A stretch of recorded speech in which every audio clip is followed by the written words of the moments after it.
ICCയുടെ champions ട്രോഫിയുടെ ഫൈനലിൽ ഇന്ത്യക്കെതിരെ New Zealand ആദ്യം ബാറ്റ് ചെയ്ത് 251 റൺസാണ് നേടിയത്. ടോസ് നേടിയ നായകൻ മിച്ചൽ സാറ്റ്നർ ആദ്യം ബാറ്റ് ചെയ്യാൻ തീരുമാനിക്കുകയായിരുന്നു.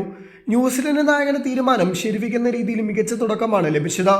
രച്ചിൻ രവീന്ദ്രയും വില്യങ്ങും ചേർന്ന് ന്യൂസിലൻഡിന് മികച്ച തുടക്കം സമ്മാനിച്ചു.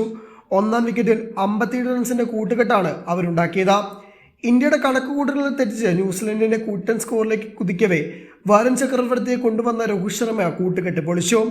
വില്യങ്ങിനെ LBL കുലുക്കി വരുൺ ഇന്ത്യക്ക് ആശ്വാസമേകി. പിന്നാലെ രച്ചിൻ രവീന്ദ്രയെ കുൽദീപ് യാദവ് ക്ലീൻ ബോൾഡ് ആക്കിയപ്പോൾ കെയ്ൻ വില്യംസനെ റിട്ടേൺ ക്യാച്ചിലൂടെ കുൽദീപ് മടക്കി. വിക്കറ്റ് പോവാതെ 56 റൺസിൽ നിന്നും 75-3 എന്ന നിലയിലേക്ക് കിവീസ് വീണു. ഇന്ത്യയുടെ ശക്തമായ തിരിച്ചുവരവിന് പിന്നാലെ രോഹിത് ശർമ്മയുടെ ക്യാപ്റ്റൻസിക്കാണ് ആളുകൾ കൈയടിക്കുന്നത്. ബൗളിംഗ് ചേഞ്ചിൽ വരുത്തിയ നിർണായക മാറ്റമാണ് ഗുണകരമായി മാറിയതെന്ന് പറയാം. വരുൺ ചക്രവർത്തിയെ പവർ പ്ലേയിൽ ഉപയോഗിച്ചിരുന്നെങ്കിലും ആദ്യമേ പന്തെറിയിക്കുന്നതായി രോഹിത് കണ്ടിരുന്നില്ല. അക്ഷർ പട്ടേൽ, കുൽദീപ് യാദവ് എന്നിവരെല്ലാം ഉപയോഗിച്ച ശേഷം വരുണിന് അവസരം കൊടുക്കുന്നതായിരുന്നു പതിവ്.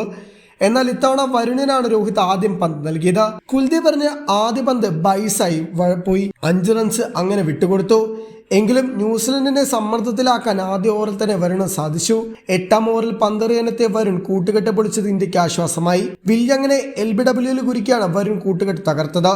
വിക്കറ്റ് കിട്ടാതിരുന്ന സമയത്ത് വരുണിനെ നേരത്തെ കൊണ്ടുവന്ന രോഹിത് ശർമ്മയുടെ ക്യാപ്റ്റൻസി മികവാണ് ഫലം കണ്ടതെന്ന് പറയാം. വരുണിലൂടെ ഉണ്ടാക്കിയ സമ്മർദ്ദത്തെ നന്നായി മുതലെടുക്കാൻ കുൽദീപ് യാദവിനും സാധിച്ചു. ക്യാപ്റ്റൻ എന്ന നിലയിൽ രോഹിത്തിന്റെ ഗംഭീര പ്രകടനം തന്നെയാണ് ഇന്ന് കൊണ്ടുവന്നത്. കുൽദീപ് യാദവിനെ കൊണ്ടുവന്നത് മാസ്റ്റർ പ്ലാനാണ്. വരുൺ ചക്രവർത്തി ആദ്യം കൊണ്ടുവന്നപ്പോൾ പിന്നാലെ അക്ഷർ പട്ടേലിനെയാണ് പ്രതീക്ഷിച്ചത്. എന്നാൽ മറ്റൊരു മിസ്റ്ററി സ്പിന്നറായ കുൽദീപ് യാദവിനെ പന്തേൽപ്പിച്ചതോടുകൂടി കാര്യങ്ങൾ കുറച്ചുകൂടി എളുപ്പമാവുകയും ചെയ്തു. ഇന്ത്യ മധ്യ ഓവറുകളിൽ അതിസമ്മർദ്ദമാണ് ന്യൂസിലൻഡിന് നേരെ ചുമത്തിയത്. അതിന് ഏറ്റവും വലിയ ഉദാഹരണം ഡാരി മിച്ചലിന്റെ ഇന്നിംഗ്സ് ആയിരുന്നു.